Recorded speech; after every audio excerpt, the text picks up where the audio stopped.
আমি এনে আরো 2-3 জন রিস্কাওয়ালারে জিজ্ঞাসি যে আমি একটু পাগলা যাইমু, আপনারা একটু আমার পাগলা দিয়ে আমি মানি কানি নেই, আমাদের টাকা আছে, ভাড়া আছে, সব আছে। আমি 2-3 জনকে বললাম আমার কেউ দিয়া হয় নাকি, আপনি আমাকে বলছেন যে আমাদের দিয়াইবেন না, কিন্তু আমার টাকা দিয়েছেন যাওয়ানোর লেগা। হ্যাঁ হ্যাঁ এটা কি কি লিয়া দিয়েছেন? কিছু বাবা আমি আমার পোলার বেশি বয়স এই জন্য দিয়েছেন, মানবতা আছেন আপনি, ভালো মানুষ, এই জন্য দিয়েছেন না আপনি আমার। হ্যাঁ হ্যাঁ ভাই আসসালামু আলাইকুম।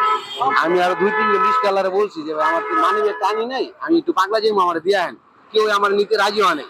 কাকেরা যখন বলছি, কাকে আমারে নিতে রাজি হয় নাই, কিন্তু কাকে আমার বলছি যে আমি পাগলা ভাড়া 10 টাকা, আপনি 20 টাকা দিচ্ছে, আপনি জানগা। কাকে কিরকম লোক? মানবতা আছে, মানবতা আছে না ভাই? তো মানবতা যদি থাকে তো আর কি একটা পুরস্কার পাওয়ার অধিকার আছে না? অনেক বড় পুরস্কার পাওয়া পাওয়ার অধিকার আছে না ভাই? আমগো তরফ থেকে, আমগো ইউটিউব চ্যানেল ও ফেসবুক পেজের পক্ষ থেকে কাকেরা আমরা সারাদিন ইনকামে টাকা দিয়ে দিলাম। খুশি হয়েছেন কাকা? খুশি হয়েছে বাবা। আমি